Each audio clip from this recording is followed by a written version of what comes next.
Well, this is certainly one of the ways to end the year on my channel. But hey, we spent this year celebrating the best of games in 2023.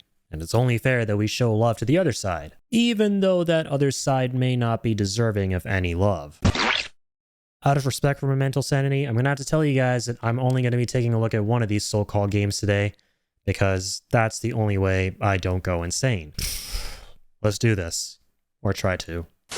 The Walking Dead Destinies, which on paper sounds like a badass fun as hell title that radiates the same energy as...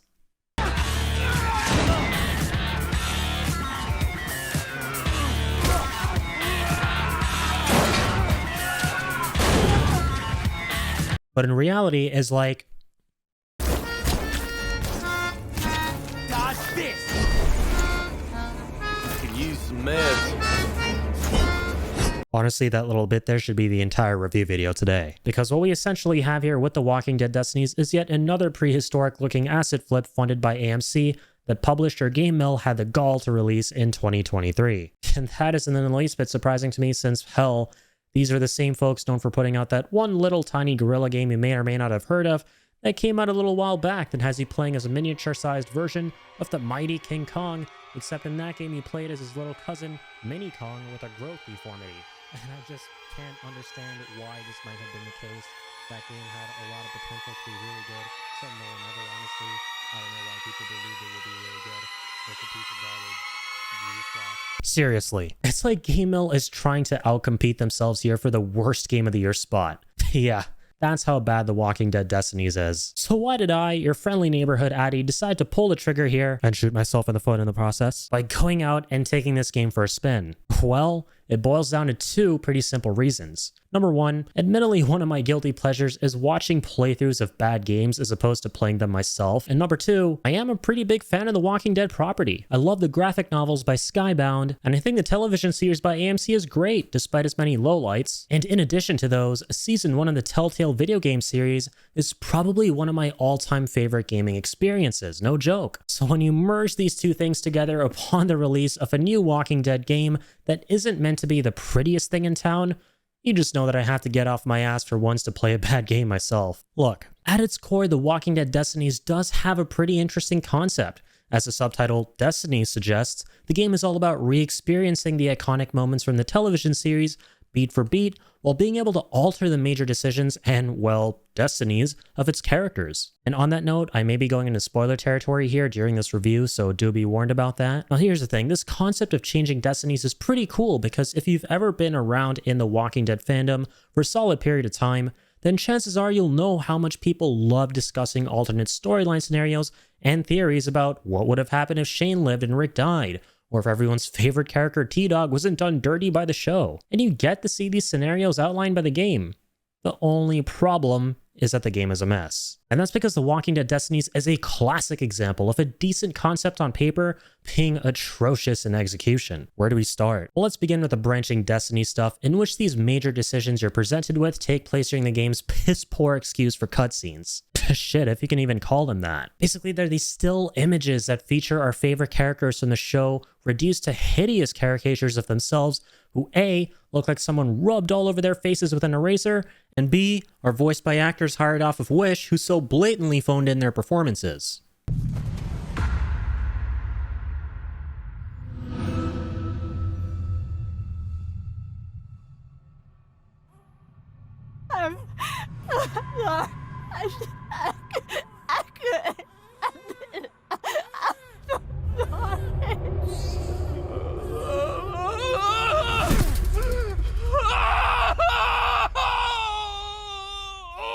So naturally, when it comes time for players to make these bold and impactful decisions, there's literally no degree of seriousness or gravity there. I mean, how can you even look at this shit with a serious face?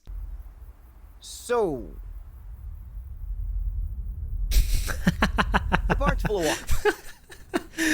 The awkward silences are what get me every single time. I like the way they stare at each other. That's it. We either take care of this right now, or we just gotta go. Now hold on, shit. Hello?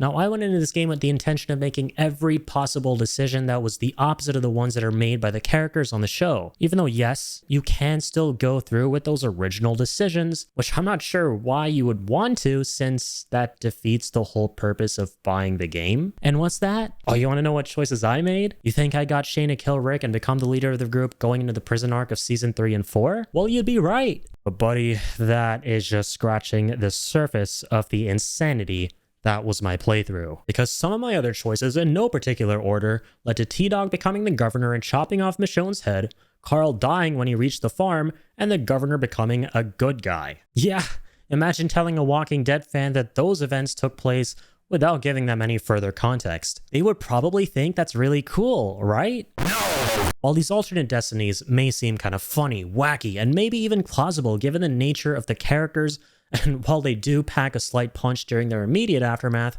all of that is completely undone by the awful dialogue, atrocious visual storytelling, and painful breakneck pace. Like, we need to address the fact that this game condenses all 4 seasons of the show into 25 chapters that are all completable in a little over 4 hours. You guys know that YouTuber Angry Joe?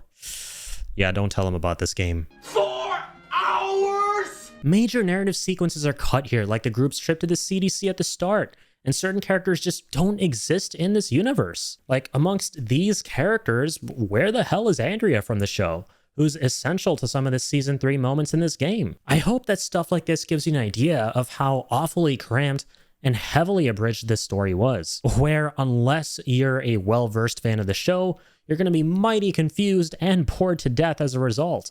Hell, I was bored anyway, with how you have no meaningful interactions with any of the characters outside of the noisome cutscenes, and instead have to witness these cheap black walls of text filling you in on how your choices have affected the rest of these characters.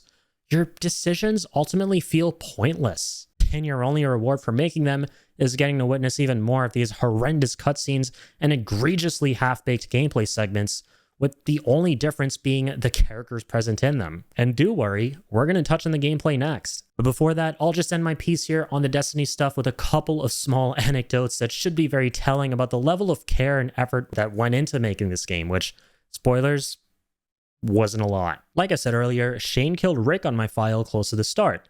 Then this happened way down the line. What should I do? That's not Glenn. I think that's Rick last time I checked. Okay, I'm just not gonna ask. Here's what I think.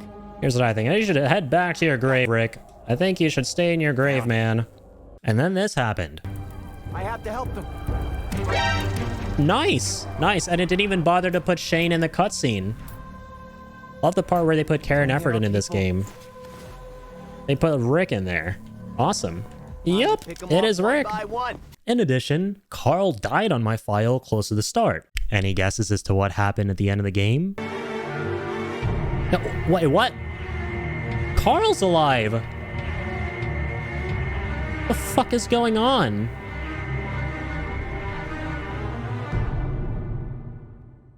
Well, the fewer questions we ask, the better. The sooner this shit can end. Yeah, no thanks. No thank you. No thank you. Let that be it. I think I'm good. I think we're good. They couldn't even be bothered to render in the characters according to what decisions you made in the game. Let's move on to the gameplay stuff before I lose any more of my poor hair over this, which is already kind of falling out. So the gameplay. Now I need to begin by saying that genuinely, for the most part, The Walking Dead Destinies was a game where while it was bad, it was still fun bad. I might actually fail here though. Oh, I'm still here! Okay, now I'm dead. Nice. Didn't realize this game was incorporating the Rick making out with the Walker arc that Robert Kirkman wanted to put in the comics. Alright then. Now I gotta shoot walkers that are spawning out of thin air in this barn.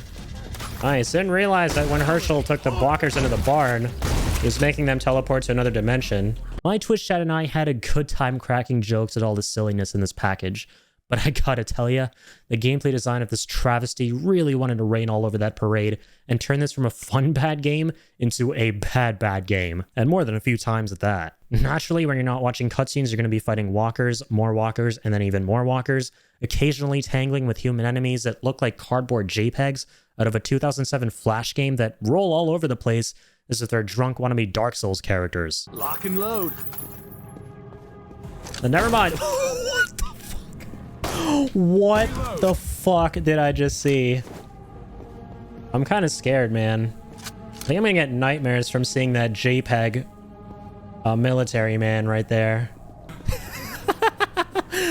The way they move around. Oh my god. Jesus. If you couldn't already tell from that clip, the AI here is laughably bad. Enemies move with the stiffest of animations, latch on you from miles away as though you're a fucking zombie magnet, and worst of all, they don't even spawn into the game when you need them to for the god-awful missions where you have to kill X number of walkers in order to progress through the game. These missions, which are essentially menial scavenger hunts where if you're not searching for walkers to kill, you have to find some medicine, diapers, weapons, or whatever other shit, sadly constitute about 98% of the entire gameplay loop, which sucks, since they were easily the worst part of the game. Looking for quest items felt like looking for a needle in a haystack. Hell, that probably would have been easier. But okay, you might be thinking to yourself that, hey, you know, at least shooting, whacking, and stabbing the walkers probably makes up for all that, right? I hate to break it to you, but no. Because on top of the glitchy AI we talked about earlier, what fun is there to be had when you can't even attack these enemies properly? Like, the aiming is broken. It doesn't even work properly. Just look at this crap. I gotta get back. Check the safety. I need my gun. Okay, what the You guys seeing what I'm seeing? This definitely puts us sensitive in sensitivity. Nice. Well, I guess the drugs haven't worn off from the hospital for Rick.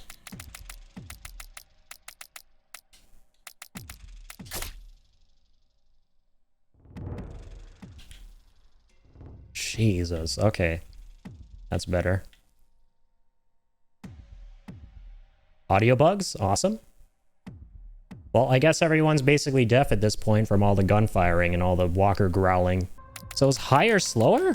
But no, 4 was like... The game started at 4 and it was insanely fast. 10 is totally normal. Okay, so apparently numbers don't exist. Numbers don't mean anything. And yeah, I have that weird audio bug now. Great. And that's right. This game is rife with visual and audio glitches. Like, every time you go into your settings, which, by the way, present you with a grand total of 0 graphical settings besides this film grain slider, you end up with your audio being completely muffled out, forcing you to restart from a previous checkpoint to experience what feels like an eternal hell all over again. And like I said earlier, there are some neat concepts here on paper, like being able to work with various signature weapons from the show, having this cool mechanic where you can pull off these powerful rage attacks with melee weapons to restore some HP, and also being able to play as different survivors during different missions, each with their own skill trees that can be upgraded as you play. But once again, all of this falls apart while you actually play. The weapons, for reasons we discussed, feel like shit to use. The camera completely glitches out when you perform your rage attacks, and your survivors barely even have any notable skills. All of which you can obtain laughably early since the game bombards you with an overabundance of skill points, which you get from picking up boom boxes that are just lying around? Get away from me, prick! I'm looking for Rick. Okay, what's special about that box? Nice find. Nice find! Nice find. Nice What? find. Okay. Found some nice finds. Did you guys know that? Improves movement speed. 27 skill points. Jesus. How did we just go from... What happened? In addition, you've got these camps that are fancily called HQs by the game, where once again, there are some cool concepts here, like being able to talk to your fellow survivors and sending some of them on supply runs between missions, which, spoiler alert, nothing new here. These concepts also suck ass in execution. Because for starters, every one of these characters are rather bricks because Let's be honest, that's what they most closely resemble. Repeat the same 1 to 2 lines of asinine dialogue like a fucking broken record. Nice, fine, nice, fine, nice, fine. And they bring you nothing back from these supply runs other than an excess of skill points, of which you probably have like well over 200 at that point, with every character maxed out like I did. 232 skill points? Come in handy. Brother, I'm just gonna spend all of these. This will come in handy. This will come in handy. Pretty sure we can buy everything. This will come in handy. This will come in handy. This will come in handy. This will come in handy. I love how you like start with one character and then start buying skills for other characters. It's just that character's line. And that begs the question of, well, what the hell else is there to look forward to in this game? Which, if you've been paying attention up until now, you would know the answer to that is... And the whole game is just you leaving your HQ, jumping back into mission after mission after mission with the same repetitive design of having to smack and whack a few walkers with broken mechanics in a broken game that shamelessly tries to manipulate you into thinking that you'll be doing something different each time.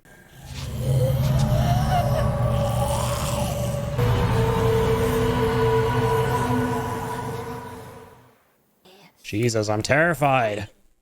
You gotta fight more walkers. I like how they like built them up there with all this suspenseful music as though there's something different. Shit, something's going on. Case in point.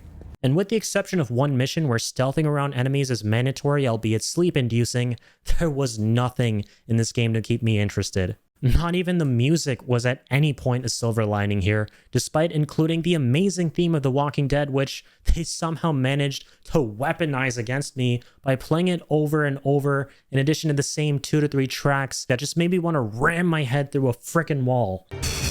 What kind of weird mishmash of themes is this? They're playing the Walking Dead theme with this other song. It's totally unfitting. It sounds like band class warming up, but even worse. This game is just breaking apart. What is this music? It has to be bugged. It has to be. There's no way someone made the intentional design choice to overlay the Walking Dead theme on that generic-ass battle music.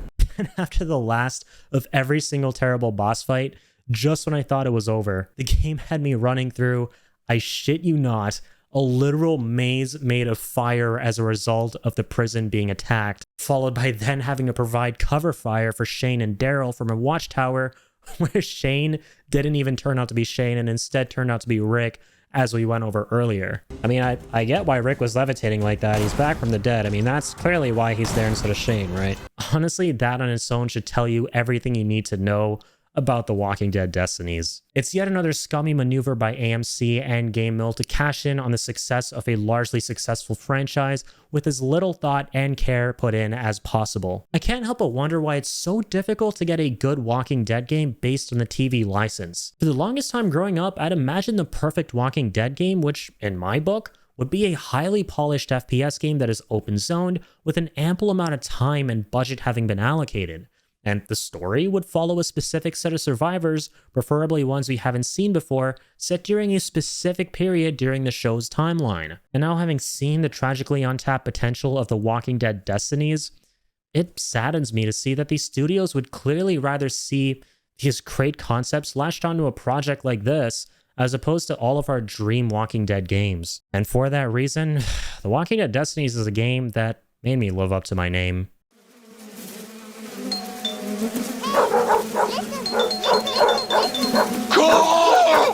Holy shit, that was irritating. Guys, don't buy this game. Don't support games like this. The 40 Canadian dollars I spent on this should have been what the creators paid me to play it, and a strange hazy dream you might experience years after watching seasons 1 through 4 of the television series will end up being better and making more sense than whatever the hell I just played here. And listen, if you genuinely want a good Walking Dead game, then please do check out the Telltale series, support stuff like that. Now, like I said, Season 1 is one of my all-time favorite gaming experiences, so go spend your money on stuff like that. You won't regret it. Trust me. And speaking of one of my all-time favorite things, getting this review video up to date for you guys is definitely amongst them. Thank you so much for your continued support as always, folks. If you did enjoy this review, then do be sure to leave a like on it and subscribe to the channel if you're new around here. And if for whatever reason you want to relive the nightmare that was this game with me, then I've got the Twitch VOD linked below. Click at your own risk. And hey, if you're feeling extra supportive, then come stop by twitch.tv/irritableindian, where I stream these games that I review here live.